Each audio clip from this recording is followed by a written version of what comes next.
안녕하십니까. 팀 소크라데이터스 발표를 맡은 엔지니어링 23기 강병호입니다. 먼저 저희 프로젝트 이름을 한 줄로 말씀드리자면 웨어러블 기기를 활용한 생체 신호 기반 감정 데이터 수집 및 감정 분석 앱입니다. 팀원을 소개해드리자면 먼저 송지효, 저희 팀 팀장님입니다. 기획 맡으셨고 이전에 ML 모델도 구축하고 배포하셨습니다. 김나영, 데이터 수집 파이프라인 구축하였고 백엔드 개발 도맡아서 하였습니다. 강병호, iOS 앱 개발이랑 애플워치 데이터 수집 그리고 또 백엔드 개발 맡아서 하였습니다.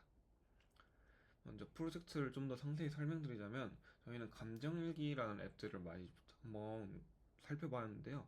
그 과정에서 이런 감정일기가 바쁜 하루를 살아가는 현대인을 위해서 혼자 셀프로 헬스케어를 하기에 좋다고 생각하였습니다.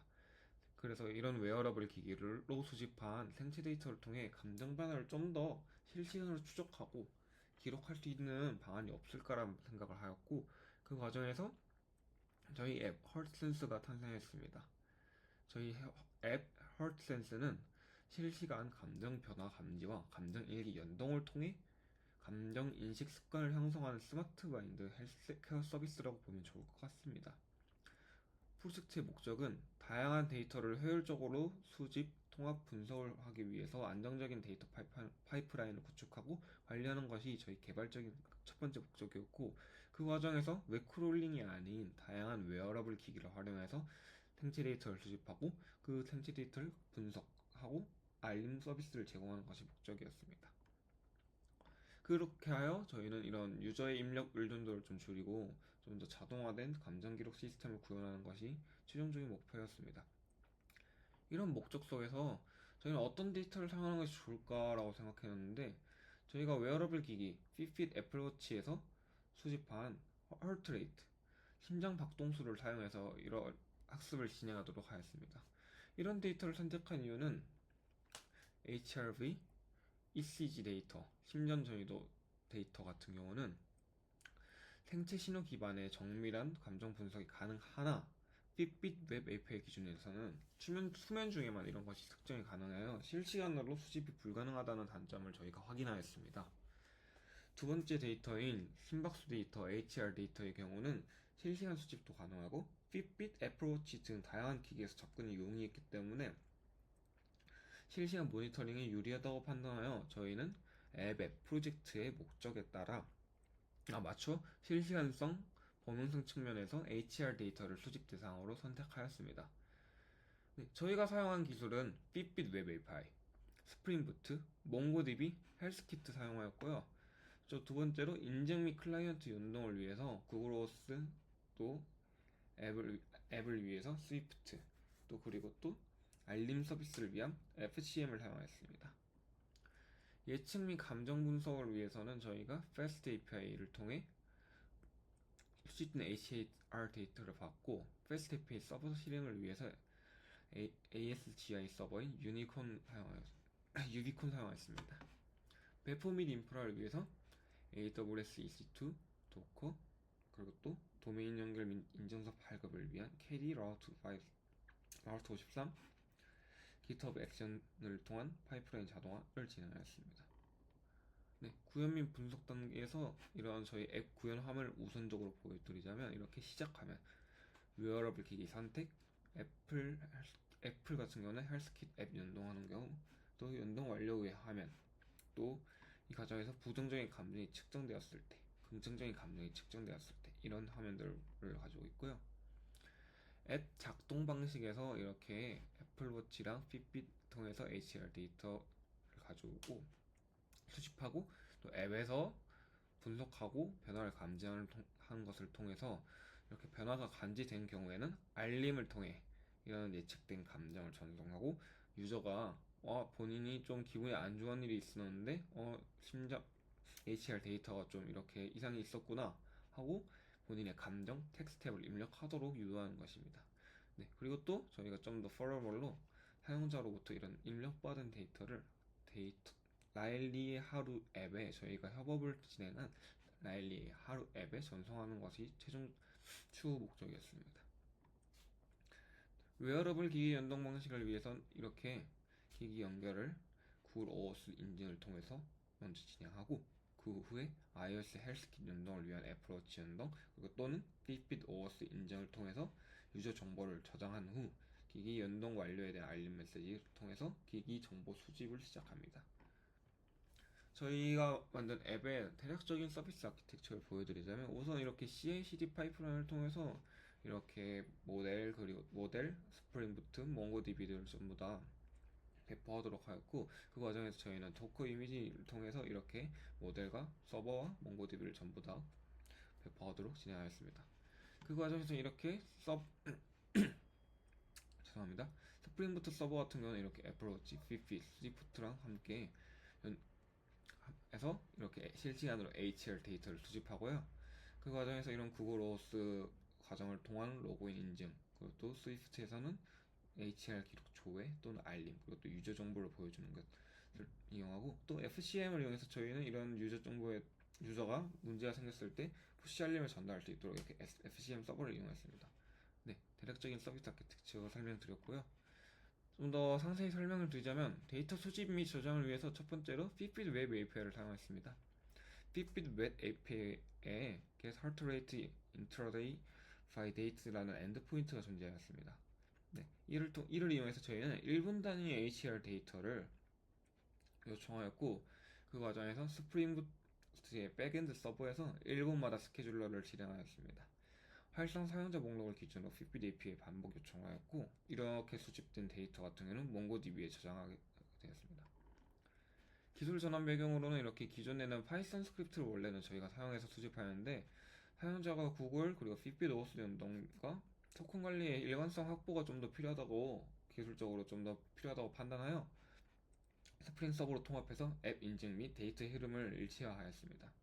또 애플워치 헬스킷을 통해서 이렇게 다음과 같은 구조로, 그림과 같은 구조로 존재하는데요. API를 활용해서 저희는 애플 헬스킷 프레임워크 기반으로 데이터에 접근하고, 또 보안 정책상에 저희는 헬스킷을 사용해야만 건강 데이터에 접근을 할 수 있었기 때문에 사용자별로 1분 단위 HA 데이터 수집을 이런 앱에서, 헬스킷에서 가져와서 앱에서 전달할 수 있도록 하였습니다.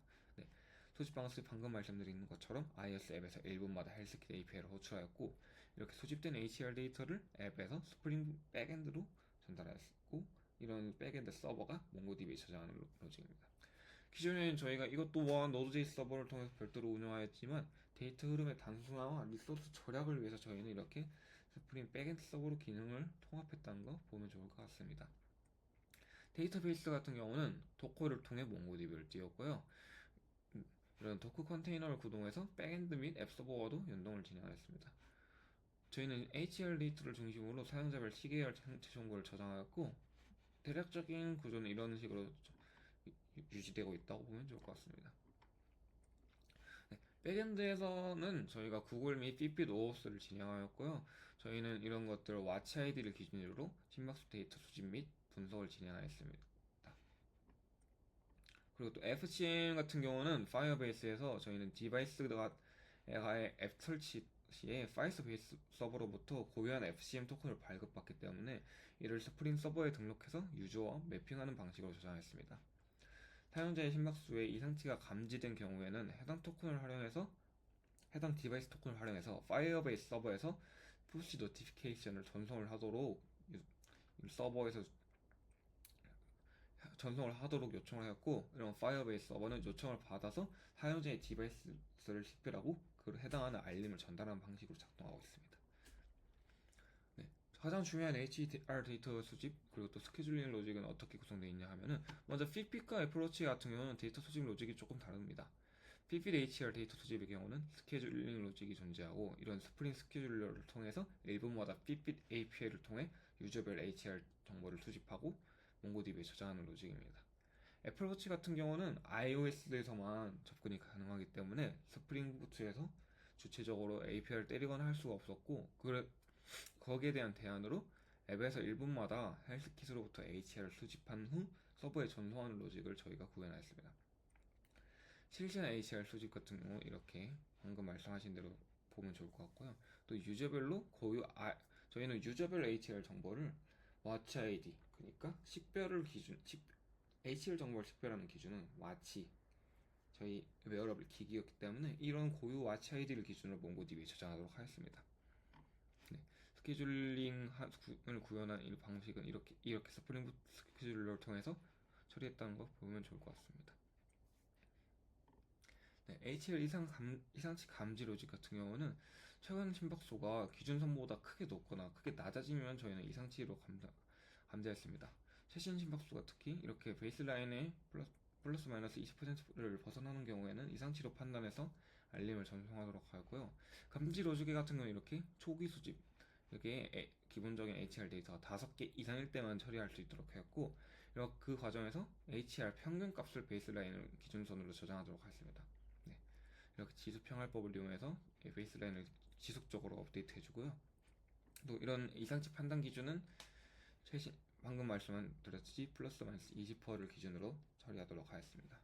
네, 위에 아키텍처를 봤을 때 Fast API 서버로부터 최근 5개 HR을 계속 전송하고 예측을 계속 요청하는 방향으로 진행하고 있습니다.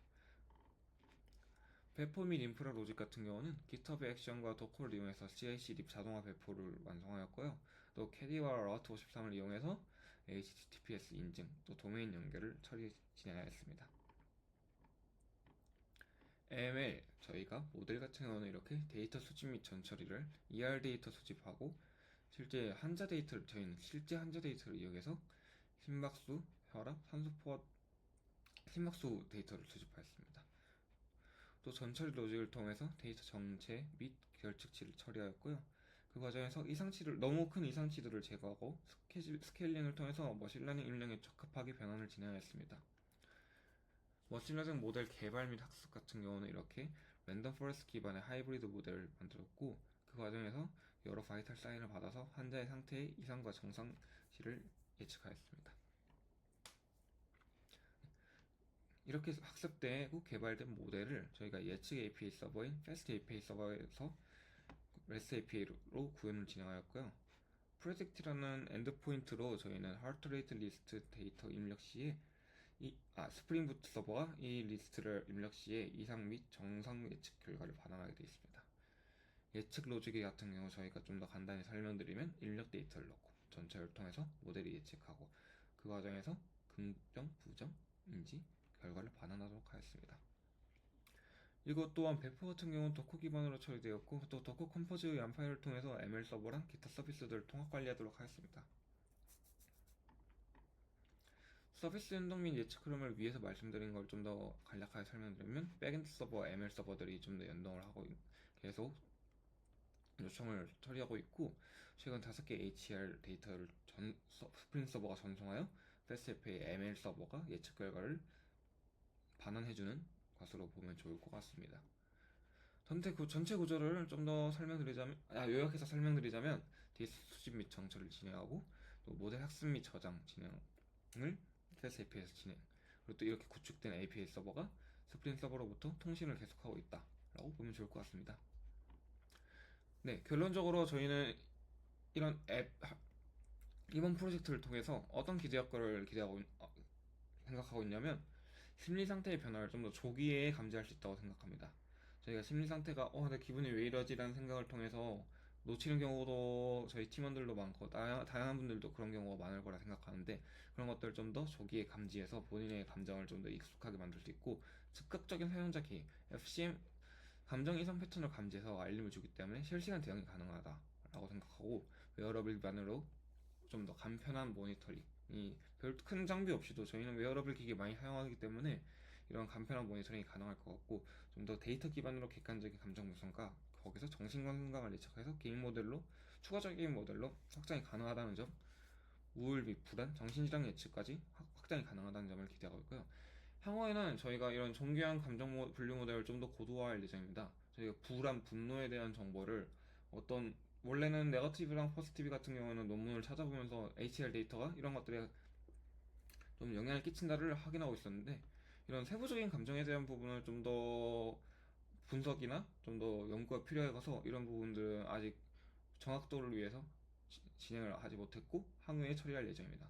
또한 개인별 맞춤 인기치를 좀 더 학습할 수 있도록 하고, 그 과정에서 사용자의 응답, 예를 들어 알림을 받았다, 또 알림 그냥 나 무시할래, 이런 것들에 대해서 감정 예측을 좀 더 보정할 수 있도록 하고, 네, 추후에는 기업과 기관에 대해서 좀 더 서비스화할 수 있는 솔루션을 제공할 수 있는 것이 저희가 최종적인 목표입니다.